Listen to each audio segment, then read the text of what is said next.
네, 성경 히브리서 12장 1절 말씀부터 제가 읽어드리겠습니다. 히브리서 12장 1절 말씀부터 제가 읽어드리겠습니다.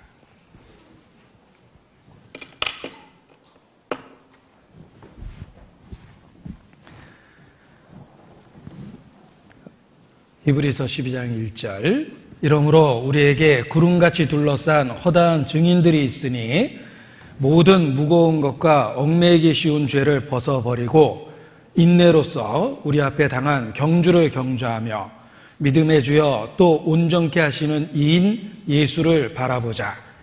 저는 그 앞에 있는 즐거움을 위하여 십자가를 참으사 부끄러움을 개의치 아니하시더니 하나님 보좌 우편에 앉으셨느니라.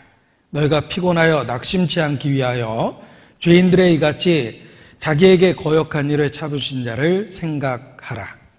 2절 말씀만 다 같이 다시 읽겠습니다. 믿음의 주여 또 온전케 하시는 이인 예수를 바라보자. 저는 그 앞에 있는 즐거움을 위하여 십자가를 참으사 부끄러움을 개의치 아니하시더니 하나님 보좌 우편에 앉으셨느니라. 오늘 드릴 말씀은 제목이 있습니다. 복음의 마지막 주자, The Gospel's Last Runner, The Last Runner of Gospel. 이렇게 제목이 붙어 있는데 이 제목을 따라서 오늘 말씀을 드리려고 합니다. 복음의 마지막 주자라는 제목 그대로 순서적으로 말씀을 드릴까 합니다. 먼저 복음, 유앙겔리온이라는 헬라어를 우리말로 번역해서 복음이라고 번역했습니다. 그 의미는 기쁜 소식이라는 뜻입니다. Good news, 기쁜 소식. 온 세상에 미칠 큰 기쁨의 소식을 너희에게 전하노라. 예수님의 탄생 당시에 천사가 선포했던 표현입니다. 온 세상에 미칠 큰 기쁨의 소식, 그 기쁨의 소식이 바로 복음입니다. 이 복음은 한마디로 예수 그리스도에 대한 이야기며 그 내용은 기쁜 소식의 의미를 담고 있는 것입니다. 예수 그리스도를 알면 알수록 더 기쁘게 되어 있습니다. 복음의 내용을 더 이해할수록 기쁨이 넘치게 되어 있습니다. 왜냐하면 예수 그리스도에 대한 그 말씀 자체를 큰 기쁨의 소식이라고 하나님 자신이 표현하셨고 그 진리 안에는 우리가 기뻐할 수밖에 없는 내용이 담겨 있다는 것입니다. 마귀는 교묘한 속이는 자입니다. 따라서 하나님의 말씀을 왜곡하고 전혀 다르게 만드는데 그 중에 하나가 이 복음을 부담감으로 느껴지게 하고 의무나 짐처럼 여기게 하는 것이 또한 또 하나의 마귀의 역사라고 생각합니다. 복음은 특징 자체가 그 말 속에 들어있는 것처럼 기쁜 소식임에도 불구하고 속이는 자 마귀는 복음을 부담처럼 짐처럼 의무처럼 여기게 만듭니다. 그래서 마치 예수 믿는다는 것이 무슨 큰 희생이나 되는 것처럼 짐을 지는 것처럼 부담이 되는 것처럼 이렇게 생각하게 만듭니다. 그것이 마귀의 교묘한 역사라고 생각합니다. 이러한 마귀에게 속은 대표적인 사람을 예로 든다면 바로 성경에 나오는 인물 중에 이삭의 아들 에서라고 이렇게 이야기할 수 있습니다. 에서는 태생으로 장자입니다. 따라서 아브라함과 이삭과 에서의 하나님이 될 수 있었는데 불행하게도 성경은 아브라함과 이삭과 야곱의 하나님이라고 기록되어 있습니다. 에서는 태생적으로 갖고 있었던 권리를 잃어버린 사람입니다. 교묘한 사단의 속임수에 속아서 장자의 명분을 경홀히 여기고 그 가치를 깨닫지 못했습니다. 지금도 사탄은 복음이라는 기쁜 소식을 우리에게 부담처럼, 의무처럼, 짐처럼, 마치 슬픈 이야기를 듣는 것처럼 그렇게 왜곡시켜 버립니다. 또 다른 애서가 있지 않도록, 속은 자 애서가 있지 않도록 두려워하는 것이 필요합니다. 이 히브리서 12장 본문에 그 애서에 대한 경계의 말씀이 있는데, 두려워하라라는 3번의 반복되는 표현을 통해서 말씀하십니다. 히브리서 12장 15절에 보면 두려워하라는 표현이 3번이나 반복됩니다. 15절. 너희는 돌아보아 하나님의 은혜에 이르지 못하는 자가 있는가 두려워하고, 또 쓴뿌리가 나서 괴롭게 하고, 많은 사람이 이로 말미암아 더러움을 입을까 두려워하고, 음행하는 자와 혹 한 그릇 식물을 위하여 장자의 명분을 판 에서와 같이 망령된 자가 있을까 두려워하라. 이 에서와 같은 망령된 자가 있을까 봐 경계의 말씀을 반복적으로 3번이나 하셨습니다. 17절 함께 읽겠습니다. 너희의 아는 바와 같이 저가 그 후에 축복을 기업으로 받으려고 눈물을 흘리며 구하되 버림바 되어 회개할 기회를 얻지 못하였느니라. 이 불행한 에서는 단 한 사람으로 역사 속에서 끝나는 게 아닙니다. 역사 속에서 똑같은 잘못된 선택을 한 에서와 같은 사람이 많이 있습니다. 지금도 있고, 너희는 돌아보아 라는 말처럼 내가 돌아보는 내 주변에도 에서와 같은 잘못된 선택을 하는 사람이 있다는 것입니다. 지금도 우리 가운데 있을 수 있는 선택, 태도, 생각, 그것에 대한 경계를 에서의 삶을 통해서 실질적으로 보여주신 것입니다. 에서는 장자의 명분을 경홀히 여겼습니다. 배가 고파 죽게 됐는데 지금 그것이 무슨 의미가 있겠느냐라고 생각을 하고 팥죽 한 그릇에 장자의 명분을 팔아버렸습니다. 마찬가지로 복음은 틀림없는 기쁜 소식인데, 그것이 내가 지금 힘들어 죽겠는데 나에게 무슨 의미가 있겠느냐라는 식의 생각과 행동과 태도는 또 하나의 에서의 삶을 선택하는 것입니다. 저는 아브라함과 이삭과 야곱의 하나님이라는 표현을 좋아합니다. 큰 위로가 되기 때문에 그렇습니다. 아이야, 아브라함과 이삭과 야곱의 하나님, 가끔 외쳐도 봅니다. 아이야, 아브라함과 이삭과 야곱의 하나님이 나의 하나님이다 라는 걸 스스로 일깨워 보는 것입니다. 그런데 에서는 불행하게도 그 소중한 태생적으로 가질 수 있었던 그 권리를 잃어버린 사람입니다. 예수님은 온 인류를 위해서 십자가에 못 박히셨습니다. 우리 모두에게 기쁜 소식을 주셨는데, 하나님이 세상을 이처럼 사랑하사 독생자를 주셨으니 세상을 이처럼 사랑했다는 그 안에 속해 있음에도 불구하고 그 복음의 기쁜 소식의 의미나 가치를 소홀히 여기고 작게 여기는 사람이 있다면 그는 또 하나의 에서임에 틀림이 없습니다. 우리는 복음이 기쁜 소식이라는 것을 스스로 일깨우는 것이 필요합니다. 그 기쁜 소식을 기쁨을 못 느끼는 이유는 그만큼 우리가 영적으로 둔하고 미련하고 어리석고 진리로부터 멀어져 있기 때문입니다. 우리의 신앙이 정상이라면 기쁜 소식을 기쁘고 느끼게 살 것입니다. 그런데 평소에 복음이 부담처럼 의무감으로 그렇게 느껴진다면 아마도 에서와 같은 태도로 살아가고 있지 않은가, 이렇게 반성해 볼 필요가 있습니다.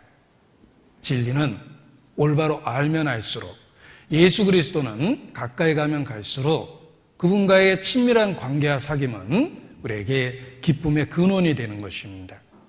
그래서 항상 기뻐하라 라는 그런 명령어로서 신앙이 얼마나 기쁘고 즐거운 일인지를 일깨워 주신 것입니다.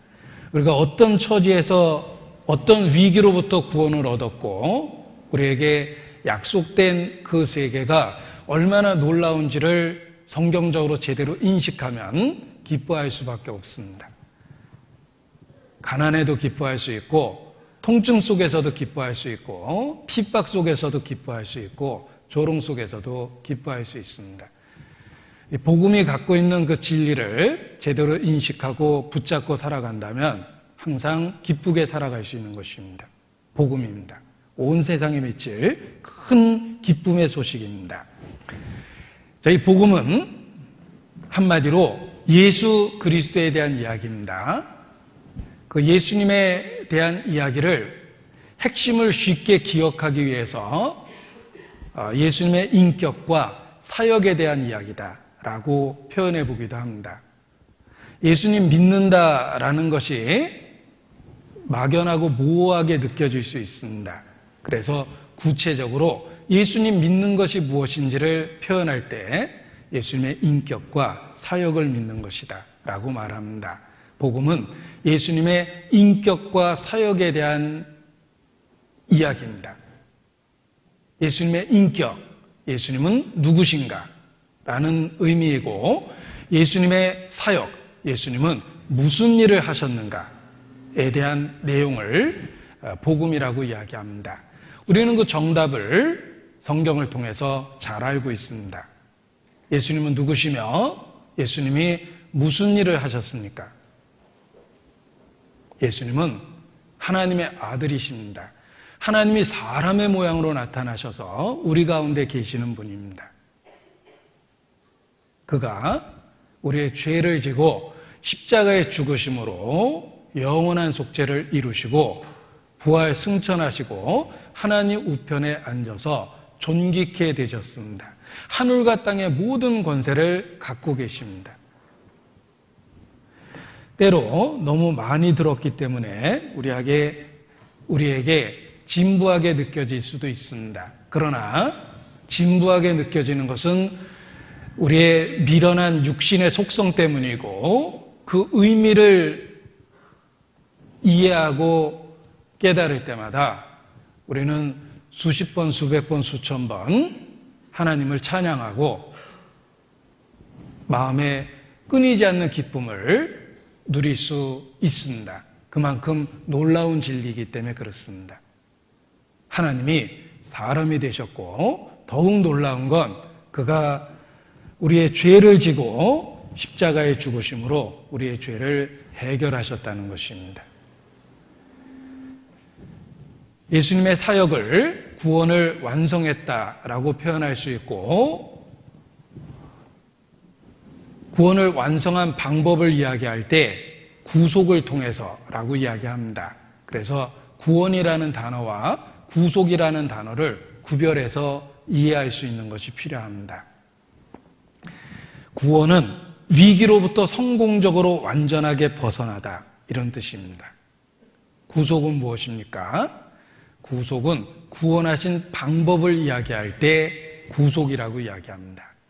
구할 구자에 바칠 속, 속바칠 속, 무역할 속, 바꿀 속 이렇게 표현하는데 속자는 대가를 지불하고 교환하다라는 의미를 갖고 있습니다. 무역이라는 게 그런 뜻이죠. 그래서 무역할 속, 바칠 속, 바꿀 속 이렇게 표현합니다. 구속이란 우리를 구원하시기 위해서 대가가 지불됐다는 방법을 분명하게 알려주는 것입니다. 우리를 구원하시되 대가가 지불됐다는 것입니다. 그 대가는 바로 하나님의 아들의 피입니다. 그 가치를 생각할 때 우리를 구속하고 구원하신 사건이 얼마나 크고 놀라운 사건인지를 더욱 깨달을 수 있습니다. 우리가 선물을 받았을 때 그 선물이 얼마짜리인가를 생각하며 가치를 깨닫기도 합니다. 구원이라는 선물을 받았는데 그것이 무엇을 지불하고 산 것인지를 알게 될 때 가치를 깨닫게 되는 것입니다. 하나님의 아들의 피입니다. 그래서 이 복음 자체가 기쁜 소식이 될 수밖에 없다는 것입니다. 하나님이 사람이 되셨다는 놀라운 사실과 그가 자기 피로 우리를 구속해서 구원했다는 사실이 기쁜 소식이 될 수밖에 없는 것입니다. 왜냐하면 그것을 이루기 위해서 지불한 대가가 천지창조보다 더 크고 놀라운 희생을 지불해서 이루신 것이기 때문에 그렇습니다. 천지창조는 말씀으로 창조하셨습니다. 6일 만에 천지를 창조하시고 7일째 안식하셨습니다. 그런데 구속의 역사는 인류 역사 전체를 통해서 구속의 역사를 이루어가고 계시는 것입니다. 그리고 천지창조는 말씀으로만 되었지만 구속의 역사는 직접 이 세상에 오셔서 인간 역사에 참여하시고 그의 고난과 죽음과 부활하심을 통해서 이루어진 것입니다. 그래서 구속을 완성하기 위해서 지불한 희생이나 대가를 생각해 보면 가치를 깨닫게 되고 그 가치를 깨달을 때 이 복음이 왜 기쁜 소식인가에 대해서 더욱 공감하게 됩니다. 우리가 늘 반복하는 이야기이기 때문에 우리의 육신은 그것을 지루하게도 생각하고 진부하게 여기게도 하지만 그 진리 자체의 의미를 생각해 보면 다시 한번 하나님의 은혜를 깨달을 수밖에 없습니다. 자, 이러한 구속을 통한 구원의 역사는 삼위 하나님의 작품입니다. 하나님은 계획하셨고 성부 하나님은 계획하셨고 성자 예수님은 구원을 완성하셨으며 그리고 성령 하나님은 그 사실을 온 세상에 증거하고 우리 개인에게 적용시켜 줍니다.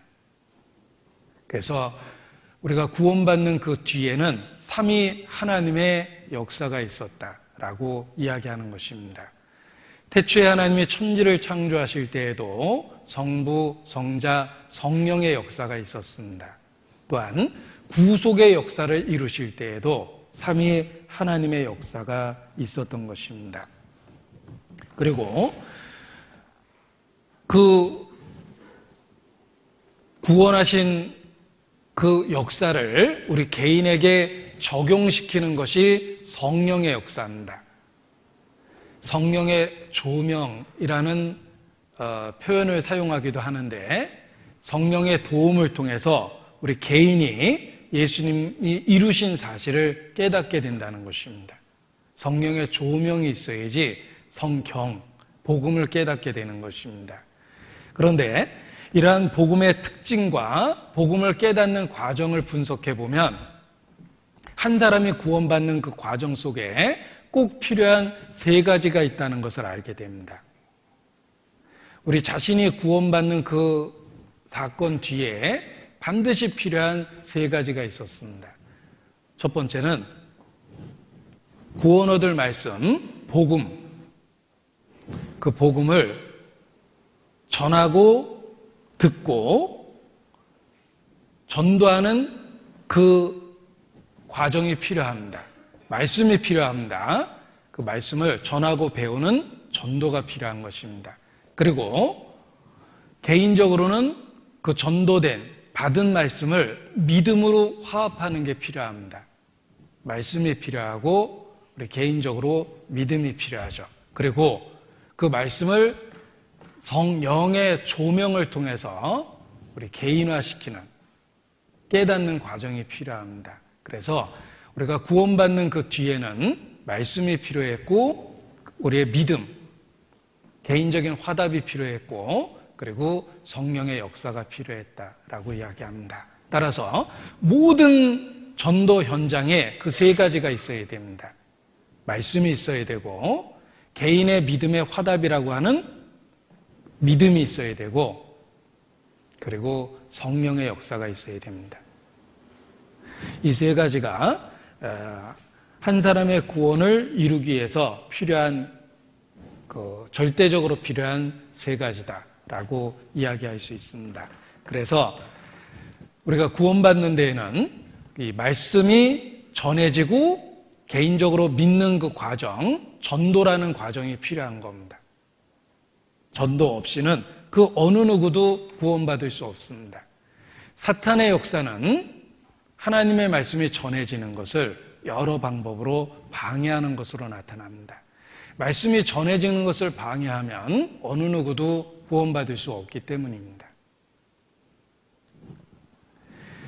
천국 열쇠를 내게 주노니 내가 네 죄든지 사하면 사하질 것이요 그대로 두면 그대로 있으리라 라고 말씀하셨는데, 그대로 둔다라는 구체적인 것은 말하지 않는 것입니다. 전하지 않는 것입니다. 전파하는 자가 없으면 어찌 들을 수 있겠느냐, 우리에게 반문합니다. 한 사람이 구원받는 데는 반드시 전도라는 그 과정이 있어야 됩니다. 그래서 사탄은 그 전도라는 것이 이루어지지 않도록 여러 모양으로 방해합니다. 예를 들면 운명론과 같은, 예정론과 같은 그런 그 가르침을 퍼뜨립니다. 구원받을 사람은 운명적으로 예정해서 어차피 받게 돼 있어. 우리가 노력한다 노력하지 않는다고 아무 상관이 없는 거야. 이런 운명론적인 생각을 심어줘서 전도의 의욕을 없애버립니다. 그런 모든 것이 마귀의 역사다라는 것입니다. 그래서 기독교는 반드시 배워야 될 뭔가를 갖고 있는 종교다, 이렇게 이야기합니다. 스스로 백날 골방에 앉아있다고 깨달을 수 있는 게 아니라 외부적으로 전해져야 되고 가르쳐줘야 되고 배워야 된다는 것입니다. 한 사람이 구원받기 위해서 꼭 필요한 것이 세 가지라고 말씀드렸습니다. 이해력을 돕기 위해서 복창하겠습니다. 말씀, 믿음, 성령. 이 과정 속에 전도라는 것이 꼭 필요할 수밖에 없다는 것입니다. 디도서 1장을 보겠습니다. 디도서 1장. 디도서 1장.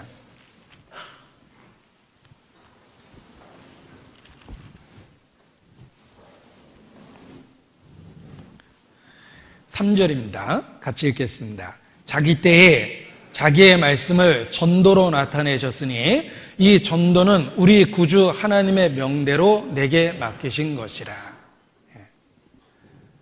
자기 때에 자기의 말씀을 전도로 나타내셨습니다.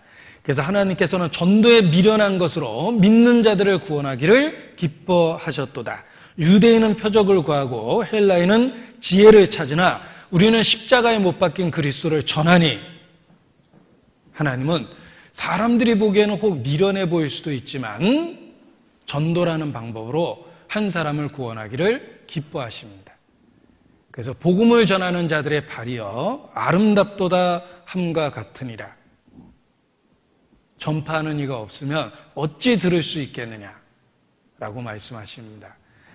구원은 말씀 그리고 개인의 화답이라는 믿음이 필요하기 때문에 전도라는 방법이 반드시 있어야 되는 것입니다. 그리고 마귀의 역사는 그 자체를 방해하는 것이 마귀의 역사입니다. 사도행전을 읽어보십시오. 하나님의 말씀이 전해지는 과정이 기록되어 있고 그 말씀을 어떻게 해서든지 전하지 못하게 하라는 마귀의 역사도 나타납니다. 지금도 그렇습니다. 어떤 방법이든지 하나님의 말씀이 전해지는 것을 막는 행동은 그 뒤에 사탄이 있습니다. 반드시 전도라는 과정을 통해서 하나님의 말씀이 전해지기 때문에 그렇습니다. 그런데 이 복음을 전하는 그 전도를 방법론으로 이야기하면 여러 가지 상황에 따라서, 환경에 따라서, 시대에 따라서 여러 가지 방법이 있을 수 있습니다. 구원은 전도로 이루어지는 것인데 전도의 방법을 이야기할 때는 상황에 따라서, 환경에 따라서, 시대에 따라서 그 방법이 변할 수 있다는 것입니다. 때로는 man to man, face to face, 개인과 개인, 얼굴과 얼굴을 맞대고 진리를 전하는 것이 필요할 겁니다. 또 때로는 대중적인 설교를 통해서 말씀이 선포되는 것도 필요할 겁니다. 그리고 때로는 바울이 여러 서신서를 기록했던 것처럼 글로써 이미 전해진 복음에 대해서 다시 정리해주고 복습이 가능하도록 해주는 글을 쓰는 방법도 필요할 것입니다. 아무튼 환경에 따라서, 상황에 따라서, 시대에 따라서 전도의 방법은 다양하게 변할 수도 있고 여러 방법이 사용될 수도 있다는 것입니다. 자, 사탄도 시대에 맞는 방법으로 사람들을 미혹합니다. 이 시대에 복음을 회방하는 사탄의 도구는 얼마나 많습니까? 생각해 보십시오. 복음을 회방하는 사탄의 도구는 수도 없이 많습니다.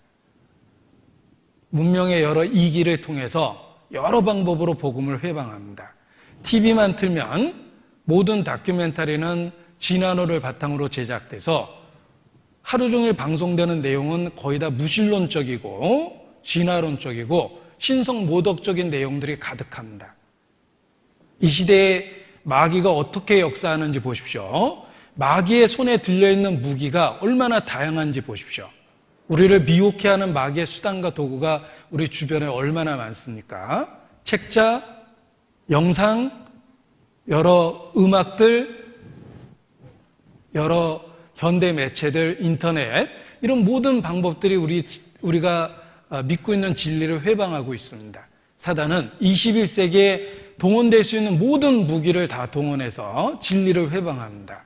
그렇다면 하나님의 말씀을 전도하는 수단과 도구는 사탄은 21세기의 무기를 다 쓰고 있는데 하나님의 말씀을 전해야 될 우리는 어떤 도구로 하나님의 말씀을 전해야 되겠습니까? 우리도 21세기의 모든 수단과 도구, 우리 주변에 있는 모든 것들을 동원해서 전도하는 것이 마땅한 것입니다. 그래서 진리의 대적자들은 21세기가 제공하고 있는 모든 수단과 방법으로 진리를 대적하고 있는데 진리를 전해야 될 우리는 당연히 그 수단과 도구를 통해서 말씀을 전하는 것이 필요한 것입니다.